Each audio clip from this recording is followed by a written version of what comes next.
आज का जो कार्यक्रम है समाज का चिंतन है कि हमें किस दिशा की ओर जाना चाहिए और हमारे सामने जो मुसीबतें खड़ी है उसके पीछे क्या कारण है, उसके ऊपर मंथन किया जा रहा है। और सबसे बड़ा मंथन ये किया जा रहा है कि हमारे समाज के अंदर युवा जिस बुराई में फंसा जा रहा है या डूबा हुआ है उस बुराई से दूर होना चाहिए। और उसमें सबसे महत्वपूर्ण है, जैसे दारू की बात चल रही है, दारू और डीजे, इसके ऊपर हम चर्चा कर रहे हैं। तो दोस्तों, हम निकले थे, हमारा उद्देश्य था कि हम इस देश के मालिक हैं और हमारे इलाके में 5वीं अनुसूची लागू होती है और 5वीं अनुसूची को धरातल पर लागू होना चाहिए। और इसलिए लागू होना चाहिए क्योंकि आदिवासी इस देश का मालिक है और मालिक होकर आज उस स्थिति में पहुंच गया है कि वो पलायन करने के लिए मजबूर हो रहा है। पलायन हो रहा है मालिक से मजदूर और मजदूर से भिखारी बन गया। ऐसी स्थिति में पहुंचने के बाद आदिवासी परिवार ने एक जन जागरण चलाया था। वो जन जागरण संवैधानिक अधिकारों को लेकर चलाया और वो जन जागरण संवैधानिक अधिकारों को लेकर चलाया था। और अगर इसलिए चलाया था कि आज हमारी जो स्थिति बन चुकी है उससे वापस हमें ऊंचाइयों पर पहुंचना पड़ेगा। अगर अभी नहीं संभले तो फिर हालात और भी खराब हो जाएंगे।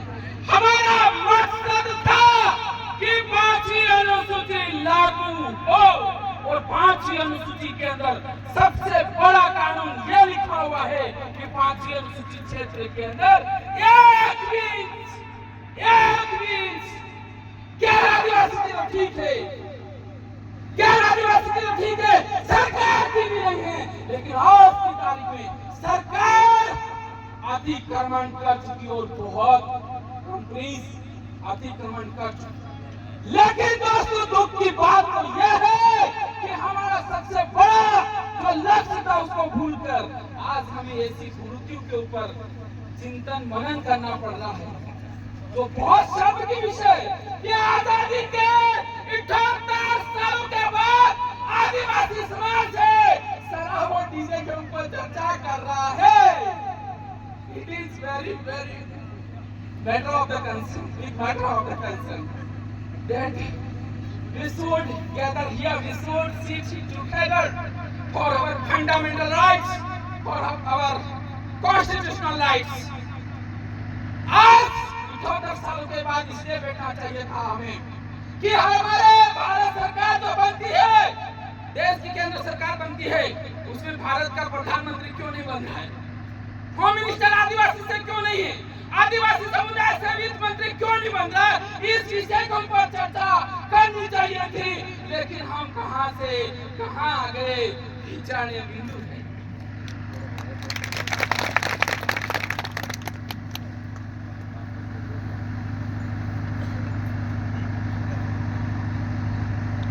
हमने 78 सालों की यात्रा के दौरान क्या हासिल किया, क्या पाया? मैं जहां तक मानता हूं हमें कुछ भी नहीं मिला। हमने सिर्फ खोया इस देश के अंदर। क्या खोया? जमीन खोई, जंगल खोए और पानी खोया। जो आदिवासी के अस्तित्व का जो कारण है उन सब संवैधानिक अधिकारों को खोया है और हमारे जो मूल अधिकार है वो खोए हैं। और आज हमें ये चर्चा करने के लिए मजबूर होना पड़ रहा है कि आज हमें ये हमारे समुदाय को, हमारी आने वाली जनरेशन को इन चीजों से दूर रहना चाहिए। बिल्कुल रहना चाहिए, क्योंकि दारू के ऊपर हर कोई बात करेगा। मैं दारू के ऊपर बात नहीं करूंगा, दारू बंद होना चाहिए ये मैं कहूंगा, लेकिन दारू से क्या नुकसान होता है उसके ऊपर मैं बात नहीं करूंगा, क्योंकि इस विषय के ऊपर मेरे पूर्व वक्ता जानकर और आगे भी वक्ता उस विषय के ऊपर बातचीत करेंगे और होगी और चल रही है। यहाँ पर डीजे के ऊपर भी इसके अलावा और नशा है, उस नशे के ऊपर मैं बातचीत करना चाहूंगा।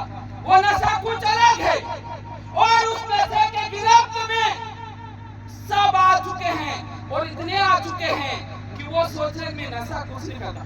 I do not have any kind of intoxications. Many of us think, youngsters, youth, elders, पर मैं कहना चाहूंगा उसकी ओर मैं आपका ध्यान खींचना चाहूंगा। दोस्तों, अगर सिगरेट पीते हो, बीड़ी पीते हो, वो सीधा हमारे फेफड़े को नुकसान पहुंचाता है, राइट है ना? फेफड़ा खराब होता है। यदि आप दारू पीते हो, दारू हमारे लीवर को खराब करता है। दारू किसको खराब करता है? लीवर को खराब करता है। लीवर खराब होने पर भी जीवन खत्म होता है और फेफड़े खराब होने पर भी जीवन खत्म होता है। एक नशा है, ये दो नशे इसके अलावा और है। मलेरिया सुना होगा, बुखार, जिसको हमारी पीली बोली में ताव बोलते हैं, यही बोलते हैं ना? बुखार, ताव, वो मच्छर के काटने से होता मलेरिया, होता है कि नहीं होता है? तो मलेरिया अगर होता है तो मलेरिया का जो मरीज होता है, पेशेंट होता है, उसके लिए डॉक्टर भी होता है, उसके लिए हॉस्पिटल भी होता है और उसका इलाज भी होता है और वो ठीक भी होता है। अगर कोई व्यक्ति है जिसको मलेरिया हो गया है तो मलेरिया की दवाई इस बाजार के अंदर उपलब्ध है, उसका डॉक्टर भी है, उसका दवाई भी है और उसका अस्पताल भी है। लेकिन इसके अलावा दो बीमारियां हैं वो जिसमें न सिर्फ युवा गिरफ्त में है, आने वाली जो नई जनरेशन है वो उसके अंदर डूबी हुई है और वो युवा हो, बुजुर्ग हो, वो उसको नशा नहीं मानते। लेकिन सबसे ज्यादा अगर खतरनाक नशा है और आज के समय में हम जहाँ अगर वो समय जिस दिशा में लगाना चाहिए, किस दिशा के अंदर लगाना चाहिए कि हमारी जमीन कैसे बचनी चाहिए। हमारे मध्य प्रदेश में रिजर्वेशन, एसटी रिजर्वेशन के अनुसार 122 जात बननी चाहिए, पर एक भी सिलेक्ट क्यों नहीं हुआ? इसके पीछे सरकार की क्या मंशा है, उसके पीछे चर्चा होनी चाहिए। लेकिन हम उस अमूल्य समय को उधर गुजार रहे हैं। तो मलेरिया का इलाज है, पर लवेरिया का इलाज इस दुनिया में नहीं मिलेगा जो युवा गिरफ्त में आ गया। लवेरिया जानते हो? लवेरिया एक बार हो गया, खाने का पता नहीं, नींद का पता नहीं, कहाँ बैठे वो पता नहीं, क्या हो रहा है वो पता नहीं। अधिकांश युवा है वो लवेरिया का शिकार है और वो जनरेशन यहाँ नहीं, वो पीढ़ी यहाँ नहीं, आप लोग तो दूसरे लोग। और लवेरिया का कोई अस्पताल नहीं, कोई डॉक्टर नहीं है और ना ही कोई दवाई है।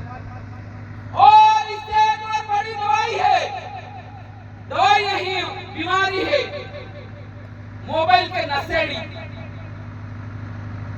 मोबाइल मैंने कहा है कि दारू से लीवर खराब होता है, टोबैको से फेफड़े खराब होते हैं, टोबैको से हमारा मुंह खराब होता है और स्मोकिंग करने से हमारा फेफड़े खराब होते हैं और मोबाइल का उपयोग करने से हमारा ब्रेन ही हैंग हो जाता है। ये दुनिया की सबसे बड़ा से बड़ा नशा है, सारी दुनिया इसकी के अंदर आ गई, पता ही नहीं चलेगा कब 1 घंटा, कब 2 घंटा, कब 5 और 6 घंटे मोबाइल के अंदर चले जाते हैं, पता ही नहीं चलता। इससे दिमाग क्या हो रहा है? न्यूट्रल हो रहा है। क्या हो रहा है? न्यूट्रल सोचने समझने की क्षमता खत्म हो रही है और इसमें वो भी गिरफ्त में आ गया जो बच्चा जन्म हुआ, पैदा हुआ, 2 साल का भी नहीं हुआ, वो भी इस नशे के गिरफ्त में है। आप देखिए, आपके मोबाइल फोन पर चेक कीजिए कि आप अपना जीवन का एक दिन का 24 घंटे का कितना समय मोबाइल में गुजारते हो।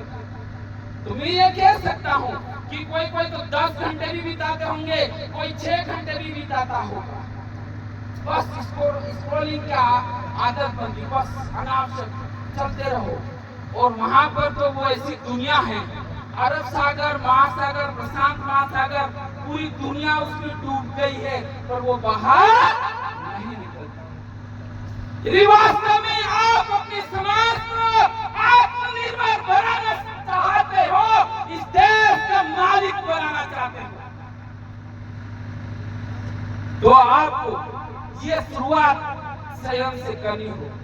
यदि आप राजनीतिक क्षेत्र में आना चाहते हो, समाज सेवा क्षेत्र में आना चाहते हो, तो आपका जो ये नशा है, mobile is useful, I am not telling you mobile is not useless, mobile is useful, it has important nowadays, it is a modern communication way, modern तरीके से ये होना चाहिए, लेकिन ऐसे हो रहा है। तो मैं ये कहना चाहता हूँ साथियों, अगर समाज के अंदर बड़ा परिवर्तन देखना चाहते हो, मध्य प्रदेश के अंदर बड़ा परिवर्तन देखना चाहते हो, और इस देश के अंदर बड़ा परिवर्तन देखना चाहते हो, परिवर्तन होना चाहिए। हमारा डंडा आज 74 साल के बाद भी हमारा डंडा नहीं चल रहा, हमारी कलम नहीं चल रही।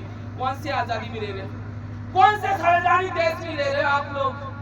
हमें उस दिशा के अंदर बढ़ना होगा, और उसके लिए यही करना होगा कि अपन एक security, sir we are very busy, we don't have time, mostly people say we don't have time. वो मोबाइल चेक करके देखो 6 घंटे फुल यूज कर दिया मोबाइल, उठते ही मोबाइल, राइट है ना?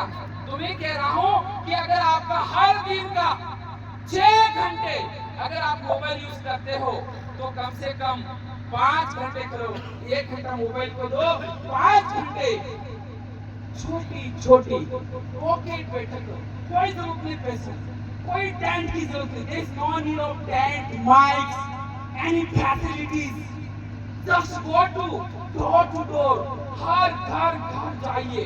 यदि वास्तव में समाज के अंदर परिवर्तन लाना चाहते हो, वास्तव में समाज को बुरी आदतों से दूर करना चाहते हो, तो जो युवा जो है, जेन जी युवा है, जिन्होंने अलग अलग देशों के अंदर सत्ता बेदखल कर दी, सत्ता को वहां कई सालों से सत्ता में थे, भले नेपाल का उदाहरण लो, या बांग्लादेश का उदाहरण लो, या श्रीलंका का उदाहरण लो, या किसी अन्य देश का उदाहरण ले लो, वहां की जयंती ने ठान दिया था कि हमारे देश में जो सत्ता है इसको हटाना, वो हटा ले। तो मैं आपको ये कहना चाहता हूँ, मैं सत्ता को हटाने के लिए नहीं कह रहा हूँ, ये ध्यान रखना है।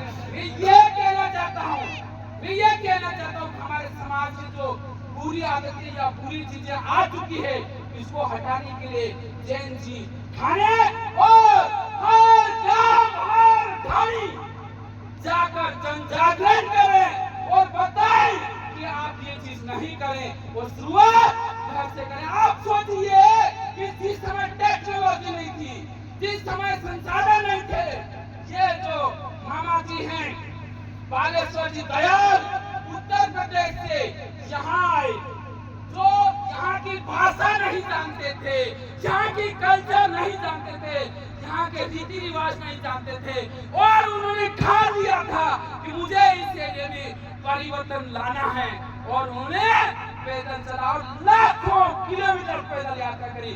और यदि आप वास्तव में उनको आदर्श मानते हो, तो उनके आदर्शों को धरातल पे उतारने के लिए आपको उसी तरीके से काम करना होगा। समाज में मैं कह रहा हूँ, ज्यादा समय नहीं लगेगा, 10 साल के अंदर इस देश की सत्ता पे बैठ जाओगे, ये मेरी गारंटी, 10 साल के अंदर। और 5 साल के अंदर अगर ईमानदारी से काम किया, तो भोपाल की गद्दी भी आप हिला दोगे, वो आदिवासी आप लोग।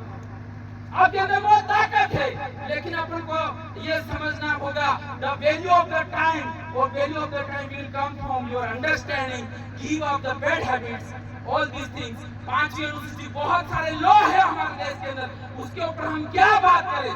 लोग जब तक काम नहीं करेंगे, जब तक पब्लिक उसके लिए तैयार नहीं होगी, बाकी जो कानून बने हुए वो कानून बना रहेगा जब तक पब्लिक उसके लिए नहीं बोलेगी। तो मैं इस मौके पर ज्यादा नहीं बोल के यहीं पर मेरी बातों को विराम देता हूँ। विराम तो नहीं देता हूँ, ये बातें ये आप तक पहुँचाता हूँ।